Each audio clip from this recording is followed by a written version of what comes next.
សួស្តីទស្សនិកជនអរគ្នាតើទស្សនិកជនមានរឿងរ៉ាវដ៏គួរចាប់អារម្មណ៍ហើយចង់ចែករំលែកជាមួយកម្មវិធី109ដែរទេបើសិនជាមានទស្សនិកជនអាចចូលទៅកាន់គេហទំព័រថ្មីរបស់យើងដែលមានឈ្មោះថាសំឡេងយុវជន109ឥឡូវនេះខ្ញុំនឹងណែនាំអ្នកអំពីរបៀបប្រើចូលទៅកាន់គេហទំព័ររបស់យើងគឺ 109kh.crowdmail.com ពេលដែលទស្សនិកជនផ្ញើរឿងរ៉ាវរបស់ខ្លួនមកកាន់ពួកយើងវានឹងលោតនៅលើផែនទីនេះឧទាហរណ៍ដូចជាយានអ្នកស្មីគាត់គឺជាអ្នកគាំពៀសិល្បៈមកពីខេត្តបាត់ដំបងហើយគាត់ជាអ្នកបង្កើតក្រុមមួយដែលមានឈ្មោះថាត្រជាក់ភ្នែកគោលដៅរបស់គាត់គឺចង់បង្កើតទំនាក់ទំនងនិងបង្កើនសាមគ្គីភាពរវាងយុវជននៅក្នុងខេត្តបាត់ដំបងគាត់ចង់ឲ្យខេត្តបាត់ដំបងក្លាយជាមជ្ឈមណ្ឌលសិល្បៈនៅក្នុងប្រទេសកម្ពុជាអញ្ចឹងទស្សនិកជនអាចផ្ញើរឿងរ៉ាវមួយចំនួនដែលតាក់ទងនឹងការងារស្ម័គ្រចិត្តសម្រាប់សង្គម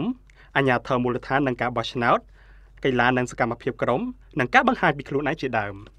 មានវិធីសាស្ត្រ4យ៉ាងដែលទស្សនិកជនអាចផ្ញើរឿងរ៉ាវផ្សេងៗមកបានទី1ចូលទៅកាន់គេហទំព័ររបស់យើងគឺ 109kh.crowdmail.com ហើយចូលទៅកាន់ផ្នែករឿងរ៉ាវគឺ Submit a report ហើយទស្សនិកជនអាចសរសេរចំណងជើងរឿងរ៉ាវនៅក្នុងប្រអប់ report title ហើយសរសេរព័ត៌មានបន្ថែមនៅក្នុងប្រអប់ description ក្នុងគេហទំព័រនេះទស្សនិកជនក៏អាចភ្ជាប់រូបភាពនិងវីដេអូផងដែររីឯវិធីសាស្ត្រទី2គឺផ្ញើតាមរយៈគេហទំព័រ Twitter ដោយសរសេររឿងរ៉ាវរបស់អ្នកហើយបញ្ចប់វាដោយសញ្ញាទ្រង់ជ្រូកនិងអក្សរ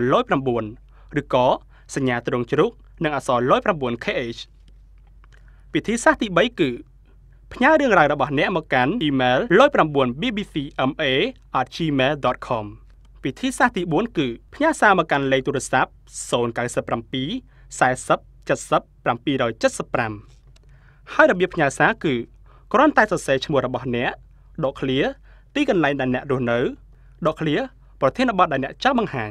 ហើយក្រុមការងាររបស់យើងនឹងទូរស័ព្ទទៅសួរព័ត៌មានបន្ថែមទាក់ទងទៅនឹងរឿងរ៉ាវទាំងនោះដូច្នេះកុំភ្លេចផ្ញើរឿងរ៉ាវរបស់អ្នកមកកាន់ពួកយើងដើម្បីឲ្យប្រទេសកម្ពុជាក៏ដូចជាពិភពលោកបានដឹងព្រោះថាវាជាឱកាសមួយដែលទស្សនិកជនអាចនឹងទទួលបានជំនួយទៅលើគំនិតដែលទស្សនិកជនផ្ញើមកកាន់ពួកយើងតាមរយៈគេហទំព័រនេះផងដែរ